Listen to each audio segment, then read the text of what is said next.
أشهد أن لا إله إلا الله. أشهد أن لا إله إلا الله. يا أيها الناس اتقوا ربكم الذي خلقكم من نفس واحدة وخلق منها زوجها وبث منهما رجالا كثيرا ونساء واتقوا الله الذي تساءلون به والأرحام إن الله كان عليكم رقيبا. وقال سبحانه وتعالى يا أيها الذين آمنوا اتقوا الله وقولوا قولا سديدا يصلح لكم أعمالكم ويغفر لكم ذنوبكم ومن يطع الله ورسوله فقد فاز فوزا عظيما. اللهم ارحمنا بالقرآن. وقال النبي صلى الله عليه وسلم فإن أصدق الحديث كتاب الله وخير الهدي هدي محمد صلى الله عليه وسلم وشر الأمور محدثاتها وكل محدثة بدعة وكل بدعة ضلالة وكل ضلالة في النار. أما بعد. Ma'asyiral muslimin yang kami muliakan, pada subuh ini kita akan mengambil renungan dari qabasat minal Qur'anil Karim, firman Allah surat Ali Imran pada ayat yang ke-133 sampai 136. Allah berfirman di sini, A'udzu billahi minasyaitonir rajim. Wasari'u. Jika di terjemahan depak yang ada di tangan kita pada hari ini, pasti artinya dan bergegaslah kamu, bersegeralah kamu. Artinya belum begitu tepat pada tempat yang seharusnya, karena bergegaslah kamu, bersegeralah kamu dalam bahasa Arab isra'u, bukan sari'u. Sementara di ayat ini lafaznya dipilihkan oleh Allah adalah sari'u, yaitu dari bab mufa'alah, fa'ilu, fa'ala yufa'ilu mufa'alatan. Artinya ada semacam musyarakah bainat tarafain atau akthar, yaitu ada semacam bersekutunya dua orang atau lebih dalam keadaan saling kalah mengalahkan. Itu bab mufa'alah. Maka sari'u, terjemahan yang paling tepat untuk bahasa Indonesia wallahu alam adalah saling berlomba-lombalah kamu, saling segeralah kamu mana yang paling duluan. Itu makna yang terjemahan yang seharusnya. Ila maghfiratin, menuju kepada keampunan. Ketika ada isyarat dari Allah tentang keampunan yang Allah perintahkan agar kita berlomba-lomba untuk paling duluan mendapatkan dari Allah, ada sebuah mafhum yang langsung didapatkan dalam siyaqul kalam, ya, sebuah mafhum, kepahaman yang langsung badahi secara logika normal akan dapat ditangkap. Kamu telah bergelimang dalam dosa. Ketika Allah mengatakan, kemarilah, saling berlombalah, saling berburulah kamu untuk mana yang paling duluan, untuk mendapatkan keampunan min rabbikum, dari Rabb kamu. Tandanya Allah telah menganggap hambanya ini bergelimang dalam dosa. Kemudian wa jannatin 'arduha as-samawati wal ard, dan surga yang luasnya seluruh langit dan bumi. Jannah adalah sigat daripada isim nakirah, bentuk daripada isim nakirah yang tingkatan surga itu berbeda-beda. Di mana hamba-hamba Allah yang kami muliakan, satu surga itu luasnya, berarti satu surga, bukan totalnya surga yang 500 tingkatan, tetapi satu surga itu luasnya seluas seluruh langit dan bumi. Satu tingkatan surga. Padahal langit ini, saat ini hamba-hamba Allah yang kami muliakan, saat pesawat terakhir, pesawat ulang-alik tanpa awak dikirimkan oleh Amerika Serikat ke ruang angkasa sana untuk menjelajahi seberapa luas sebenarnya ruang angkasa, ditemukan lebih dari 100 miliar galaksi, lalu pesawat ulang-alik tanpa awak itu pun hilang. Tidak mampu lagi memberikan data dan tidak bisa lagi menangkap informasi, hilang. Sementara belum diketahui ujung akhir daripada alam semesta yang Allah ciptakan ini. Dan ini yang dimaksud dengan seluas langit dan bumi. 100 miliar galaksi yang telah didapatkan oleh pesawat itu. Sementara satu galaksi diantaranya adalah galaksi Bima Sakti yang saat ini kita huni. Garis diameter satu galaksi menghabiskan perjalanan 50 tahun perjalanan cahaya. Satu galaksi. Padahal satu detik perjalanan cahaya itu 300.000 kilometer per detik. Satu galaksi saja garis diameternya 50 tahun perjalanan cahaya. Bagaimana dengan 100 miliar galaksi yang baru didapat? Luar biasa, luasnya seluas langit dan bumi. Dan itu baru satu tingkatan surga. Surga itu adalah ada 500 darajat, ada 500 tingkatan surga.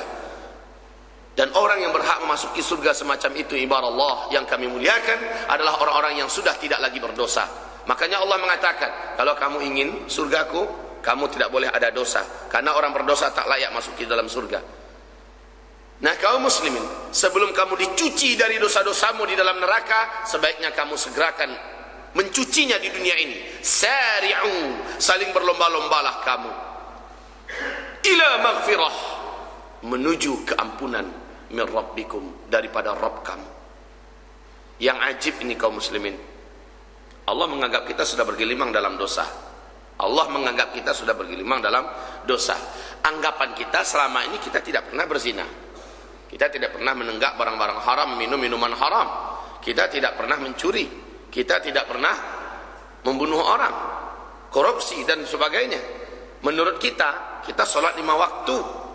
Menurut kita selama ini, bahkan duha pun kita kerjakan, tahajud kita tidak mau ketinggalan, baca Al-Quran kita rajin. Menurut kita, kita ini sudah baiklah orangnya. Tetapi benarkah sudah baik kita ini menurut Allah? Yuk kita timbang dengan ayat ini kaum muslimin. Ketika Allah mengajak sari'u, bersegeralah kamu ila maghfirah, menuju keampunan, min rabbikum, ada kunci pada kalimat min rabbikum di sini. Kuncinya di dalam satu ayat ini ada pada kalimat min rabbikum. Kalau saya tanyakan kepada jamaah, kenapa tidak Allah pakai dengan kalimat singkat saja, yaitu dengan lafzul jalalah, lafaz yang maha agung itu Allah langsung. Sari'u ila maghfiratin minallah, kan selesai. Saling berlombalah kamu mendapatkan keampunan daripada Allah, dari Allah. Tapi Allah memilihkan lafaznya Rabbikum, bukan Allah. Lihat Al-Qurannya kaum muslimin. Ini refleksi kita di subuh hari ini. Kenapa Allah pilihkan kalimat Rabbikum tapi bukan Allah langsung? Memang Rabbikum itu maknanya maksudnya juga Allah. Akan tetapi hamba-hamba Allah, kenapa Allah memilihkan kalimat Rabbikum pada ayat ini, bukan lafaz Allah langsung? Sari'u ila maghfiratin minallah atau minar rahman wa jannatin arduha as-samawat wal ard, dan seterusnya. Ternyata di sini rahasianya. Baik, kita ulangi kembali, menjelaskan kepada kaum muslimin secara sederhana dan singkat arti dasar daripada kalimat Rabb. Rabb, jika di terjemahan yang ada, saya tidak tahu apakah di situ dari Rabb kamu tertulis di terjemahan Depak yang ada, atau dari Tuhan kamu. Kalau dari Tuhan kamu sebelumnya sudah kita ralat. bahwa lafaz Tuhan kemarin Pak, 1 minggu yang lalu, dengan nikmat dari Allah dan izinnya semata, kami diizinkan roadshow dakwah di Malaysia, dan saya diwawancari oleh televisi Al-Hijrah, televisi Islam pertama yang saat ini termasuk terbesar di Malaysia. Diwawancari tentang gelisahnya masyarakat Malaysia. Ada rencana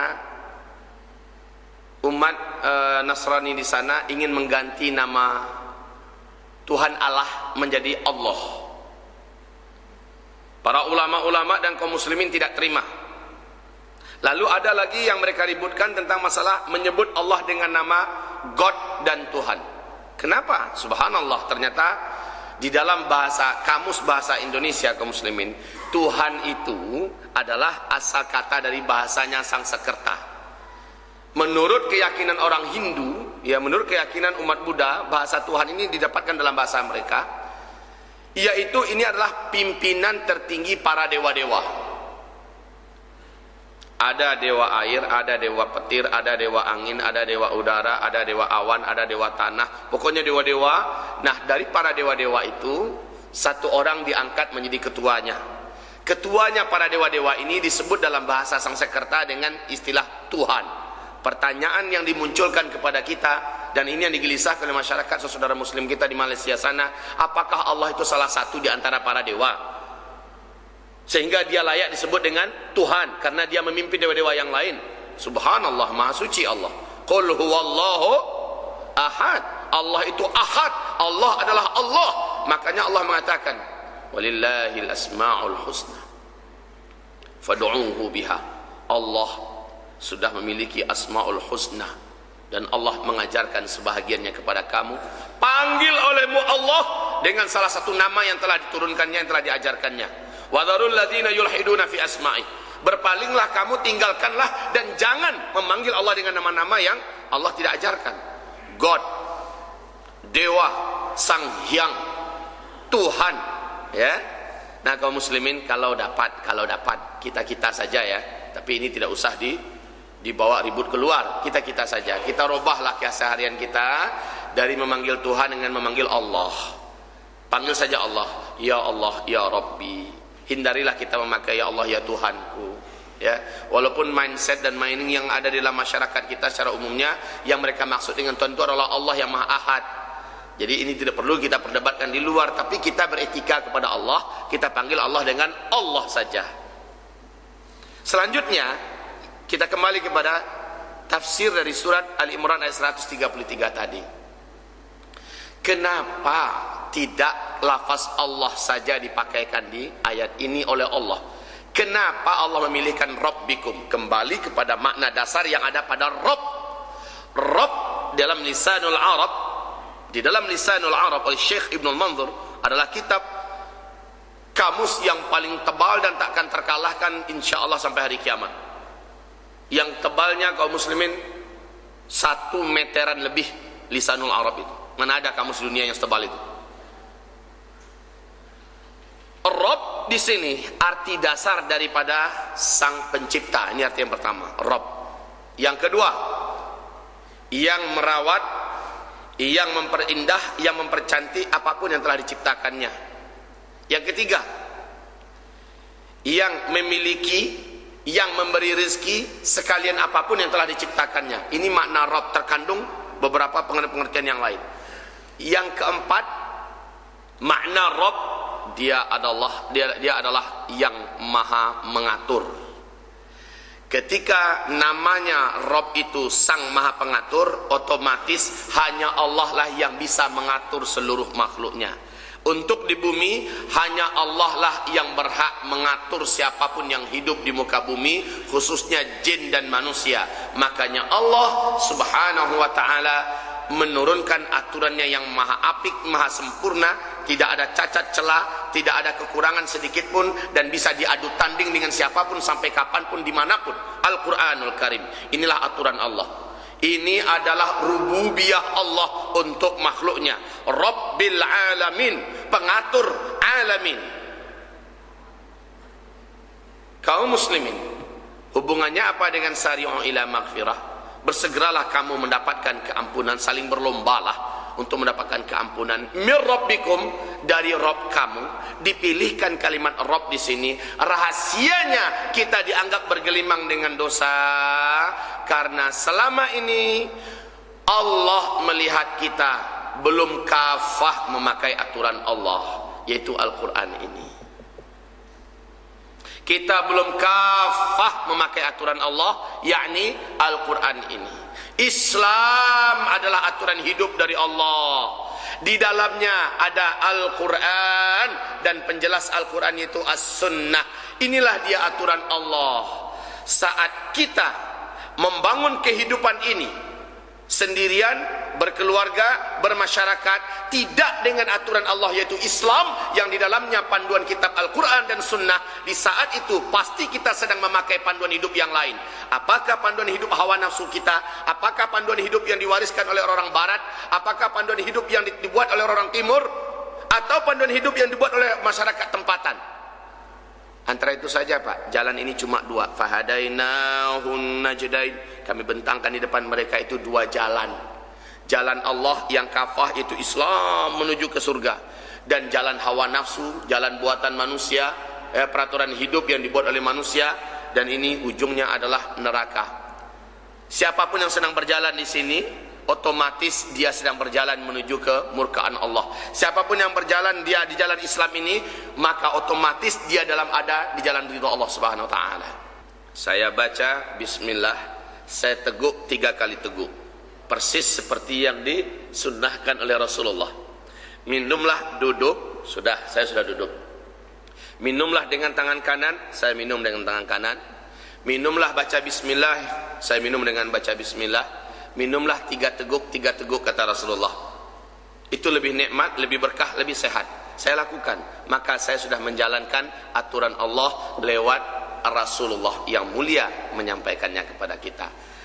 Tapi ketika saya tidak sedang memakai aturan Allah, otomatis saya akan minum berdiri, saya akan minum tangan kiri, dan saya tidak peduli dengan bismillah atau tidak, pokoknya langsung saja.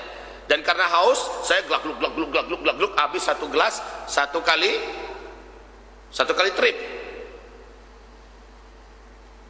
Kalau saya keluar rumah, saya dianjurkan pakai kaki kanan. Bismillah tawakkaltu 'ala Allah, la haula wala quwata illa billah. Itu jalan Allah. Ketika saya tidak pakai jalan Allah, otomatis saya pakai jalan hawa nafsu saya sendiri. Saya melangkah dengan kaki kiri tanpa ada doa apa-apa. Jadi hidup ini kalau tidak jalan Allah yang saya tempuh, otomatis jalan setanlah yang sedang saya jalankan. Allah berfirman, kamu sudah bergelimang dalam kesalahan, dalam dosa. Islam ini kaum muslimin, kita ulangi sedikit, flashback kita sebentar ke belakang. 5 ruang lingkupnya. Yang pertama, apapun yang berhubungan dengan kepercayaan, keyakinan dan akidah, ini urusan Islam. Yang kedua, apapun yang berhubungan dengan amalan-amalan dan ibadah-ibadah ritual, ini urusan Islam. Ada aturannya dari Allah. Apapun yang berhubungan, yang ketiga, apapun yang berhubungan dengan hukum, baik hukum fikih, halal, haram, sah, batal, wajib, makruh, segala macamnya, ini adalah urusan agama. Ada aturannya dari langit. Apa yang telah Allah halalkan itulah yang halal. Apa yang telah diharamkan oleh Allah itulah yang haram. Itu sudah ada aturannya. Begitu juga hukum masalah qawanin yang berhubungan dengan pidana dan perdata. Mencuri, berzina, merampok, membunuh, menzalimi orang, qisas segala macamnya. Ini adalah hak Allah, ini wilayah agama. Ini adalah aturan Allah. Dan pada hari ini manusia banyak berlomba-lomba meninggalkan ini. Dan mereka sudah berpandai-pandai sendiri memutuskan, ini boleh bagi saya, ini enggak boleh. Ini haram bagi saya, ini enggak haram. Ini halal bagi saya, ini enggak halal. Dia sendiri yang memutuskan, bukan Allah. Padahal itu wewenang Allah. Itu aturan Allah sudah ditetapkan, ibarat Allah yang kami muliakan. Ini yang ketiga. Yang keempat, ruang lingkup Islam adalah masalah akhlak. Masalah adab-adab, etika, tata krama dan sebagainya. Ini wilayah kekuasaan Allah nih, akhlak. Dan yang kelima yaitu muamalat. Dan muamalat ini yang paling luas. Mulai dari hubungan suami istri, berumah tangga, pernikahan, perceraian, waris-warisan, sampai kepada dunia pendidikan, dunia kedokteran, dunia bisnis, ekonomi, politik, seni, budaya, ini muamalah semuanya. Ada aturan Allah di dalamnya. Siapa yang memakai aturan Allah, maka dia selamat. Siapa yang tidak memakai aturan Allah, pasti aturan hawa nafsu atau aturan setan buatan manusia yang sedang mereka jalankan. Di sini mereka bergelimang dalam dosa. Betapa banyak pada hari ini Pak, orang dalam ekonomi menganggap, jangan bawa agama kemari ya, ini urusan dunia. Ketika bicara masalah keuangan, bicara masalah ekonomi, bicara masalah iktisadiyah, dia menganggap itu urusan dunia, padahal itu adalah urusan agama yang ada aturan Allah ketat di dalamnya.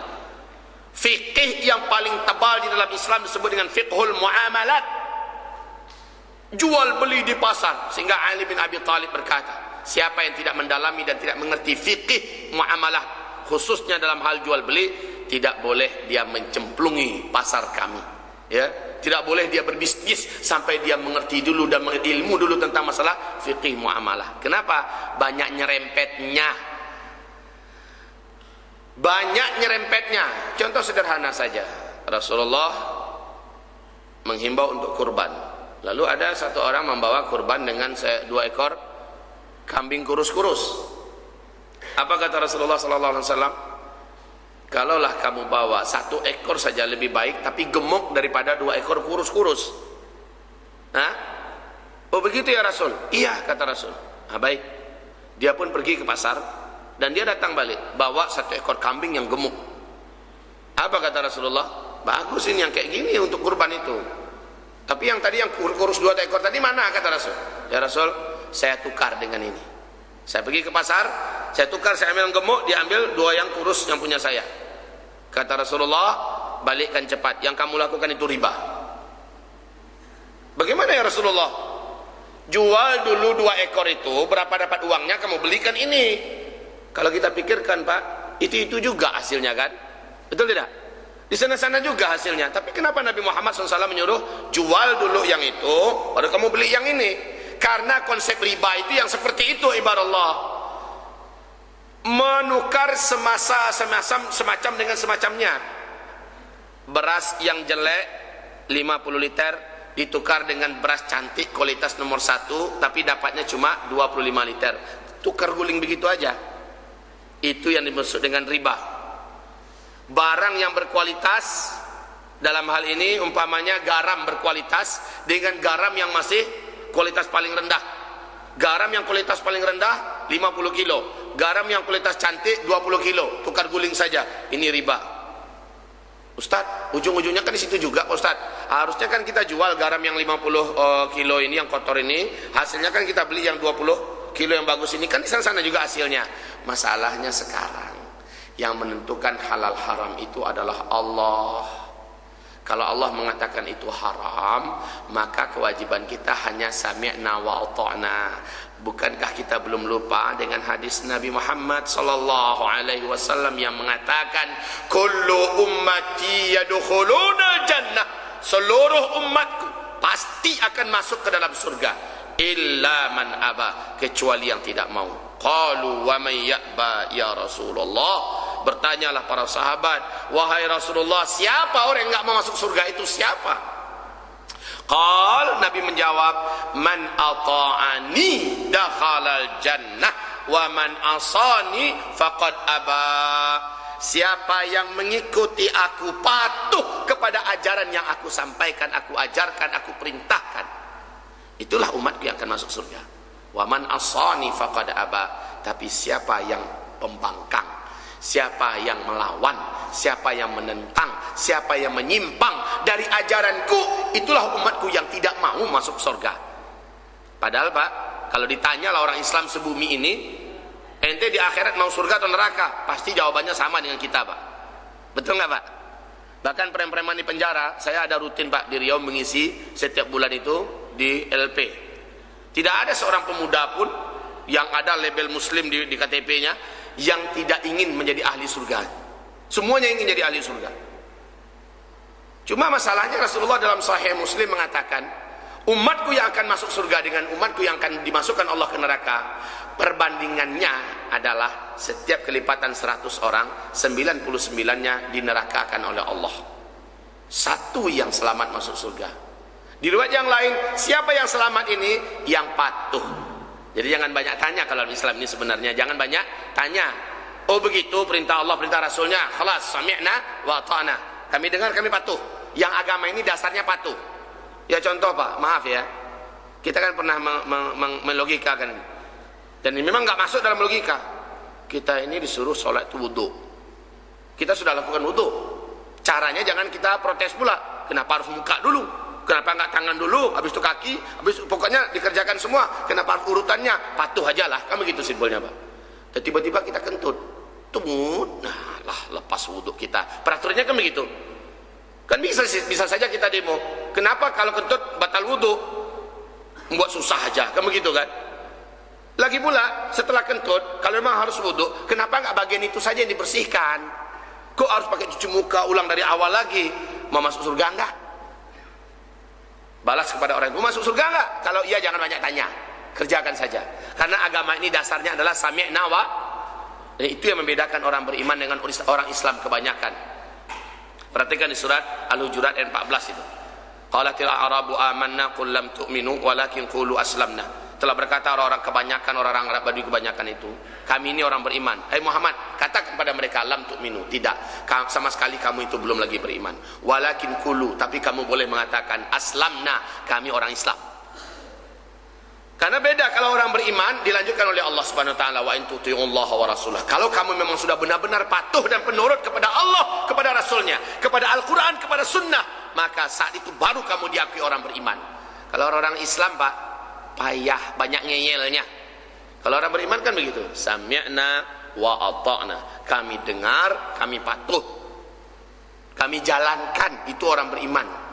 Kalau orang Islam, sami'na, kami dengar juga, wa angga'na, bagelengna, kami dengar, kami iakan, kami setuju, tapi pengamalannya entarlah dulu, nantilah dulu. Banyak sekali alasannya. Ini orang Islam. Sementara syarat untuk masuk ke dalam surga di dalam surah Al-Mu'minun adalah wajib orang beriman. Orang Islam bagaimana? Dosa-dosanya dihapuskan dulu lewat azab Allah SWT, kecuali dia tobat nasuha di dunia ya. Kemudian azab itu kalau tidak di dunia penghapus dosanya, maka di akhirat berarti dia dikandang stumbinkan dulu di neraka. Bersih menurut Allah, baru dia layak masuk surga. Karena di awal kajian tadi, orang yang boleh masuk surga hanyalah orang-orang yang sudah bersih dari dosa. Makanya Allah menghimbau, kamu itu sudah banyak dosa hai hambaku, karena kamu sudah menjalankan hidupmu selama ini tidak dengan aturanku, tidak dengan aturanku. Kaum muslimin, tumbuh pertanyaan yang menggelitik kita. Wahai Ustaz, kalau begitu kami dengarkan tadi bahwa Islam itu 5 ruang lingkupnya dan wajib kelima-limanya dikembalikan pada Islam. Dikembalikan pada Islam maknanya kembali pada Al-Quran dan Sunnah, itulah aturan Allah. Ternyata Ustaz, hampir seluruh lini kehidupan kami itu diisi oleh Islam ya? Jawabannya iya. Lalu apa yang dimaksud oleh Rasulullah? Dalam urusan agama ikutlah saya, dalam urusan dunia kamu boleh tak ikut saya. Nah, kaum muslimin, Syekh Islam Ibnu Taimiyah menjelaskan sebagaimana terlebih dahulu Imam Ahmad Ibnu Hanbal membatasi yang dimaksud dengan urusan dunia tidak perlu ikut Rasul adalah taqniyah. Apapun yang berhubungan dengan masalah teknologi, perkembangan-perkembangan duniawi yang tidak perlu ada ayat dan ada hadis dan tidak ada batasan-batasannya. Ini teknologi, pakai, majulah, berkembanglah. Handphone, komputer, pesawat, apapun yang sifatnya teknologi itu urusan dunia. Rasul mengatakan silahkan majulah kamu, buatlah, karang-karanglah, tapi urusan agama yang 5 ruang lingkupnya tadi itu, termasuk ekonomi, bisnis, politik ya, pemerintahan segala macamnya, hukum, ini seluruhnya adalah urusan agama. Nah, orang sekuler kan selama ini memberikan pemahaman yang agama itu sebatas ruangan masjid dan ibadah-ibadah ritual tok. Ini pemahaman sekuler Pak. Sementara yang Islam itu kafah, 5-5-nya wajib kita bawakan ke Islam. Kita bawakan ke Islam. Maka hamba-hamba Allah yang kami muliakan, ketika Allah Subhanahu wa taala mengatakan, ayo berlombalah kamu untuk mendapatkan keampunanku dengan cara kembalilah kepada Islam ini secara kafah. Pakailah aturanku yang telah aku turunkan dari langit nih, Al-Quran, dan pendamping yang menjelaskannya adalah As-Sunnah. Kembalilah kamu hai hamba-hambaku. Makanya kaum muslimin, mohon renungkan sedikit doa sapu jagat orang selama ini apa Pak? Ini sudah menjadi pemahaman umum ini. Dan enggak pun dihafal, dah hafal sendiri. Apa selama ini? Semua kita pasti hafal. Rabbana atina fid dunya hasanah wa fil akhirati hasanah wa qina adzabannar. Yang anehnya Pak, kalimat pertama yang Allah pilihkan Rabbana bukan. Rabbana apa tidak? Ini pembahasan kita, sari'u ila magfiratin mir rabbikum. Rabbikum di sini Rabbana, Rabb. Kenapa Allah tidak pilihkan umpamanya Allah ajarkan untuk berdoa kepadanya ilahana, wahai ilah kami, atina fid dunya hasanah wa fil akhirati hasanah wa qina adzabannar. Kenapa Allah tidak pilihkan begitu? Kenapa pakai Rabbana juga yang dipilihkan oleh Allah? Dan Allah itu maha sempurna dalam setiap apapun yang disusunnya. Ketika Allah mencantumkan kalimat Rabbana di dalam doa ini, maka berarti rahasia besar terkandung pada kalimat ini. Sebagaimana di ayat Ali Imran 133 tadi. Rabbana atina fid dunya hasanah. Wahai Rabb kami, berikanlah kami di dunia ini kehidupan yang hasanah. Bukan kaya yang diminta, tapi yang sejahtera, yang bahagia, hidup tenang, anak-anak baik, istri solehah, lawan tidak ada, dan kita bisa beribadah dengan leluasa kepada Allah. Hasanah wa fil akhirati hasanah. Selamat dari apapun penderitaan, apalagi masuk neraka dan masuk ke dalam surga. Ini hasanah dunia, hasanah akhirat. Cuma kaum muslimin, Rabbananya ini yang jadi kuncinya. Rabbananya ini apa maksudnya? Kalau kamu ingin saya berikan kehidupan yang baik di dunia, kalau kamu ingin saya berikan kehidupan yang baik di akhirat, kembalilah kepada kalimat Rabbana tadi, yaitu pakai aturan kami, kata Allah, dalam hidupmu. Kamu akan kami buat bahagia di dunia dan di akhirat. Kan mustahil Pak. Pak, berilah saya gaji. Saya mau gaji saya 3 juta 1 bulan. Pasti saya disuruh kerja Pak. Kamu tak mungkin saya kasih begitu saja, sementara kamu sehat dan kuat. Sudah, kamu kerja, saya gaji.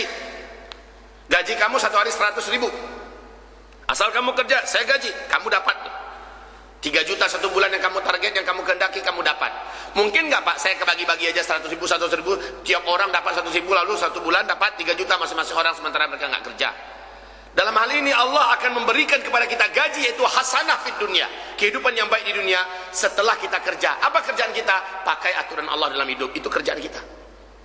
Sehingga menjelang kita mau hidup ke dunia Pak, ketika roh kita akan ditiupkan ke jasad janin yang ada dalam rahim ibu kita, Allah subhanahu wa ta'ala menyebutkan cerita gaib ini, bahwa dulu saking semangatnya kita untuk hidup ke dunia ini, Allah minta sumpah kepada kita, alastu bi rabbikum.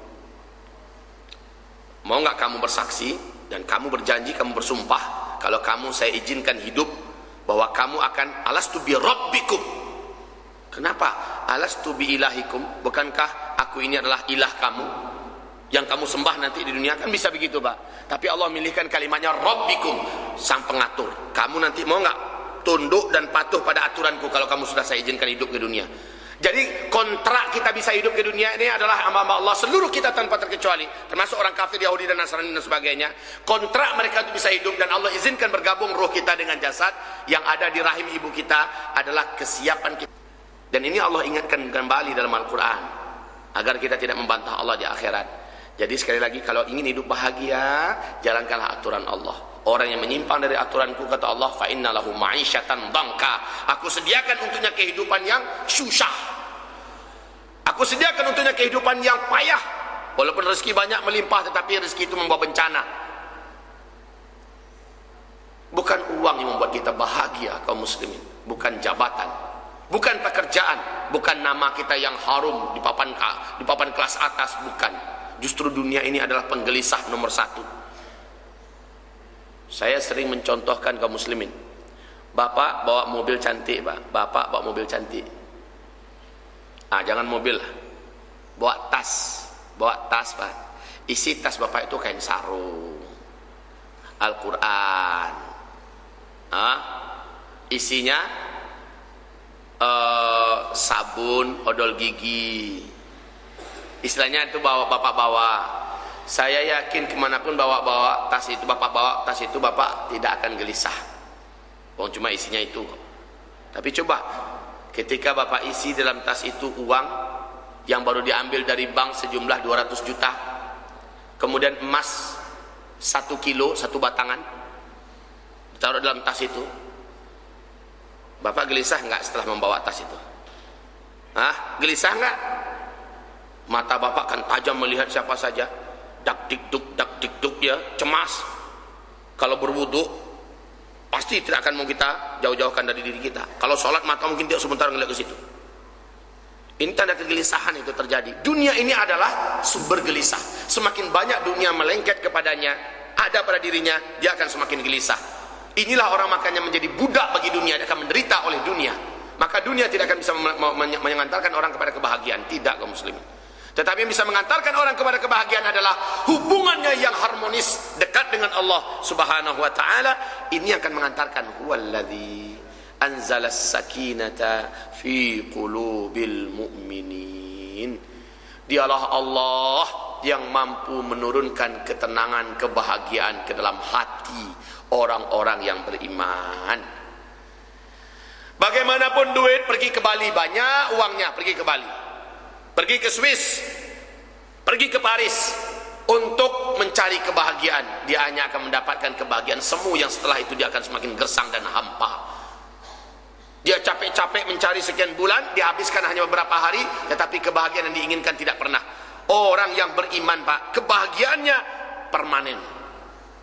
Dia patuh pada peraturan Allah. Allah hadiahkan untuknya kehidupan yang tenang. Biarlah makannya nasi, alhamdulillah, sambal, kemudian gulainya gulai yang paling miskin, tapi dia makannya penuh nikmat dibandingkan semuanya ada lengkap tetapi tak berselera. Apalagi sudah ada vonis dari dokter, ini dilarang, ini nggak boleh, ini serba sedikit, akhirnya makannya bubur. Duit melimpah ruah, cuma yang boleh makan bubur, itu pun ditakar cuma segini. Uangnya banyak melimpah ruah, sampai orang bank sibuk ngitung angka-angka uang dia, masya Allah.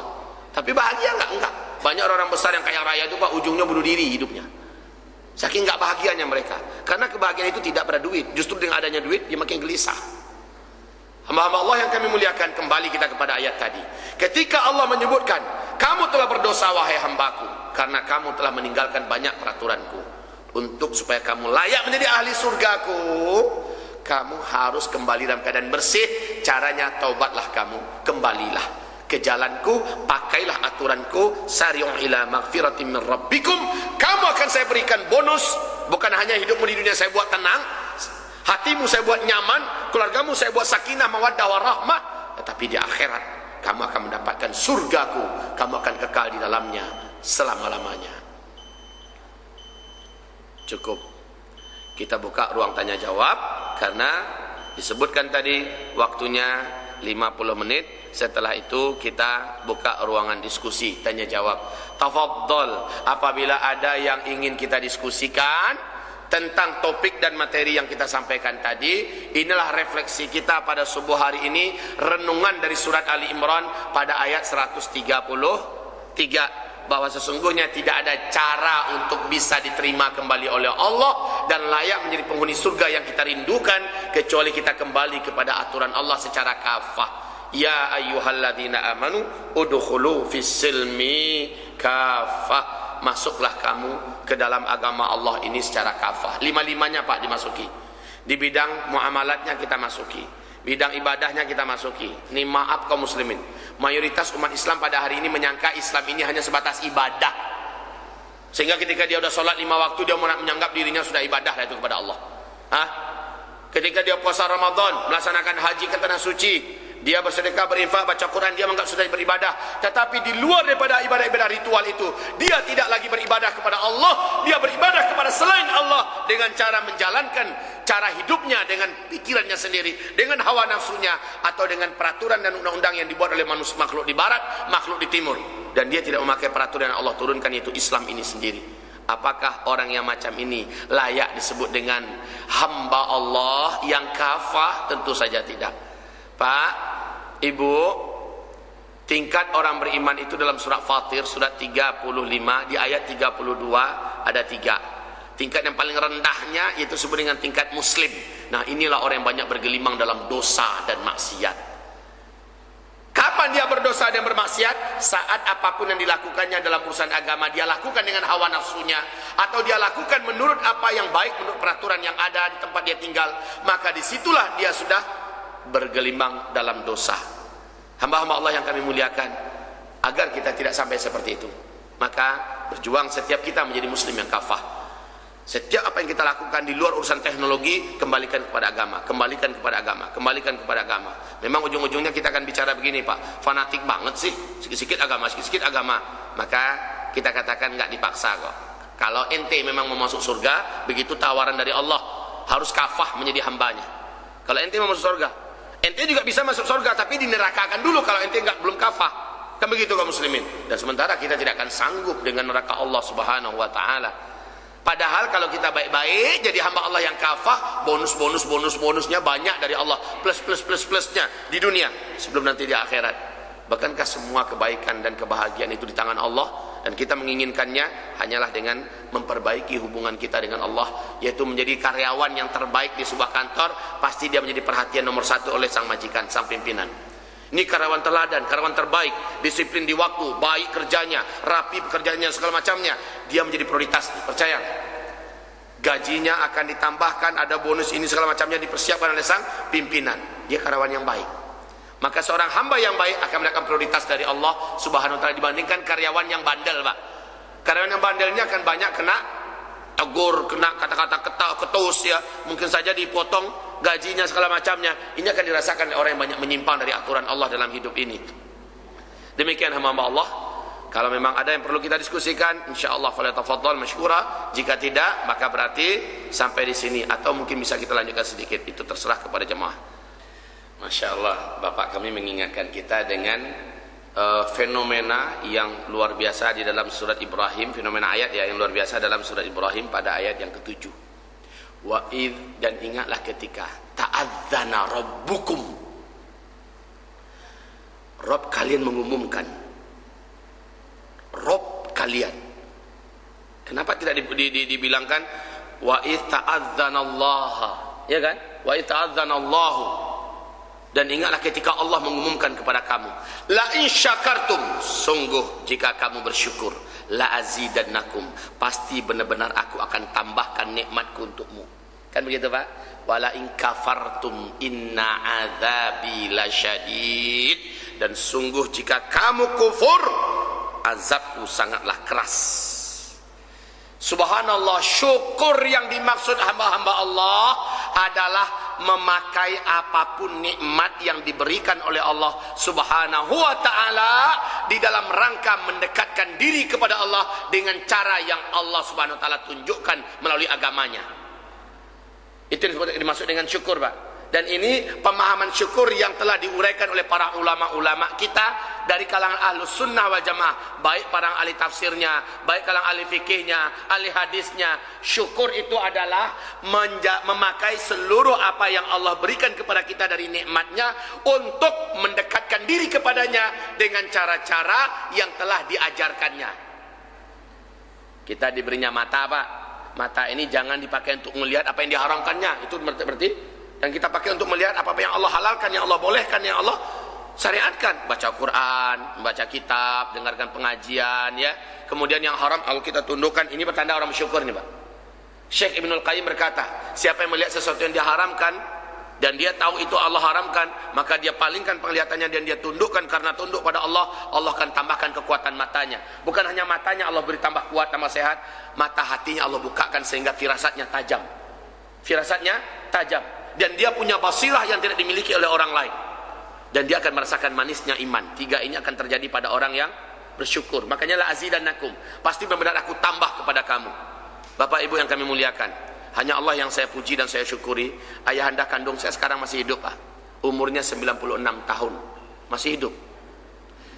Kemarin bulan Ramadan, full Ramadan iktikaf bersama saya di Tanah Suci. 1 bulan penuh dalam usia begitu, Pak. Perjalanan kami 1,5 kilo ke penginapan. Kami mulai full iktikaf.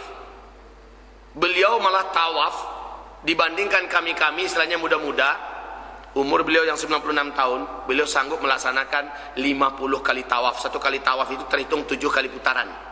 7 kali putaran ditutup dengan sholat sunat 2 rakaat antara maqam Ibrahim dengan ujung Hajar Aswad. Subhanallah, 50 kali dia lakukan di siang-siang itu dengan kepala botaknya kuculuk serami itu orang tua itu sanggup dia, Pak.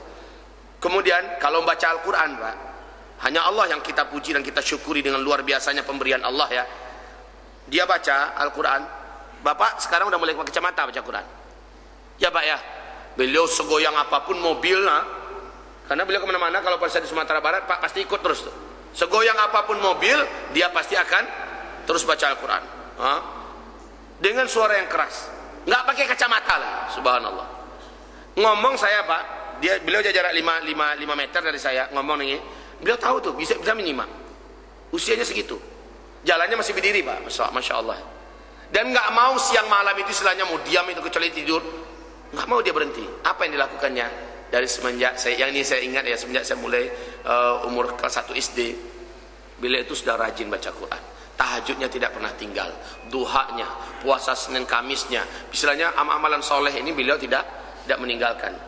Coba lihat bagaimana Allah kuatkan fisiknya. Benar kata Ibnu Abbas, siapa yang melakukan amal-amalan yang Allah ridhoi dalam hidupnya, Allah buat kuatan fil jasad, kuat badannya Allah jadikan kuat.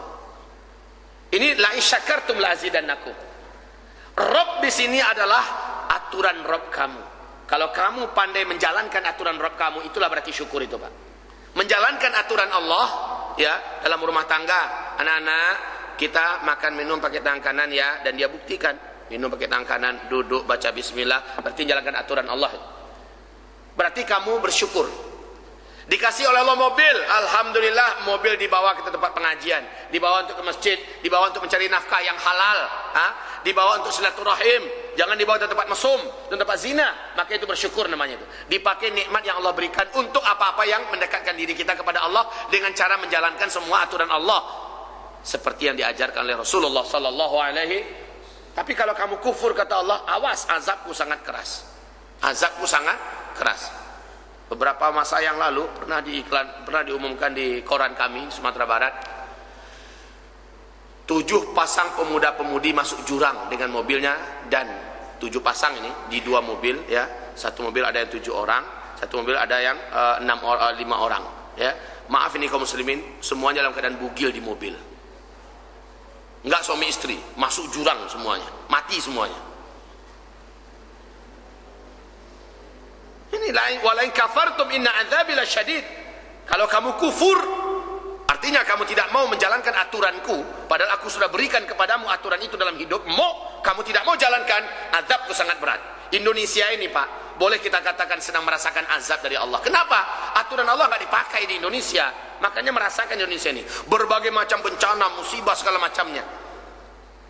Allah datangkan akibat manusia tidak kembali kepada aturan Allah. Jadi kalau mau selamat, keluarga kita, pribadi kita, kampung kita, negara ini, kembalilah kepada aturan Allah. Allah akan berikan kepadanya hasanah fid dunya, hasanah fil la fatahna alaihim barakatin minas sama'i wal ard. Kami bukakan pintu-pintu berkah yang banyak dari langit dan pintu-pintu berkah yang banyak dari bumi. Kamu akan tenang di dalamnya hidup, Masya Allah. Ya Pak, barakallahu fiik. Jadi ada hubungannya, ya ada hubungannya kalimat Rabb di situ berkaitan dengan aturan Allah Subhanahu wa taala. Inilah rahasianya Allah mulai dengan Rabbikum itu tadi ya. Orang yang mau menjalankan peraturan Allah hanyalah orang yang beriman, yang bertakwa. Nah, di situ dia. Makanya Allah mengatakan uiddat lil muttaqin, ya kan? Di satu sisi ketiga Allah sediakan surga itu yang memang telah Allah ciptakan sekarang hanya untuk orang yang bertakwa. Oh, hanya orang yang bertakwa lah yang mau menjalankan perintah Allah, yang mau menjalankan peraturan Allah. Betul enggak Pak? Oh iya, makanya pas. Kemudian ditutup dengan wallahu yuhibbul muhsinin. Allah itu sangat cinta kepada orang-orang yang muhsin. Siapapun yang menjalankan aturan Allah. Alhamdulillah. Baca lagi ini. Insyaallah. Kita cukupkan sampai di sini. Kepada Allah kita mohon ampun. Yang benar adalah dari Allah dan dari Rasulnya. Oh ya, ada pengumuman dari kami. Insyaallah tanggal kami hari Kamis. Kami hari Kamis pulang dari Jakarta. Langsung membawa beberapa dai. Kita akan melanjutkan pembinaan kita di Mentawai, dan kita akan melanjutkan misi dakwah kita dan pengayoman kita terhadap para mu'alaf kita yang terus berkembang di sana. Maka kaum muslimin jika ada yang akan menumpangkan kembali amal solehnya bisa dititipkan kepada Yamima, insyaallah dihubungi Pak Rizalnya, dan insyaallah semua acara itu akan diliput langsung nanti oleh media kita dengan izin Allah Subhanahu wa taala seperti yang sudah-sudah. Maka dengan hal ini kita tidak pernah menutup pintu, kapanpun saja dan siapapun boleh langsung memberikan bantuannya. Bahkan yang kami perlukan sekarang, kalau perlu dari Darussalam mengirimkan seorang dai ke sana, seorang dai aja. Jadi biar kita ngontrol Pak, biar kita fasilitatornya, Yamima fasilitatornya. Atas nama Darussalam ada dai yang dikirimkan ke sana. Ya, ada dai yang dikirimkan, tentu saja lengkap dengan konsekuensi pertanggungjawaban hidupnya yang harus kita tanggung bersama-sama. Satu dai aja udah cukup itu. Ya insyaallah ya, Bapak Ibu. Alhamdulillah kalau ada yang menyambut, maka kebaikan itu adalah kembalinya kepada kita bersama. Dan jika ada yang diberi oleh Allah ke lapangan, Allah akan tambah lapangkan lagi bila ia melapangkan agama Allah Subhanahu wa taala. Subhanakallahumma bihamdika asyhadu an la ilaha illa anta astaghfiruka wa atubu ilaik. Assalamualaikum warahmatullahi wabarakatuh. Asyhadu an la ilaha illallah. Asyhadu an la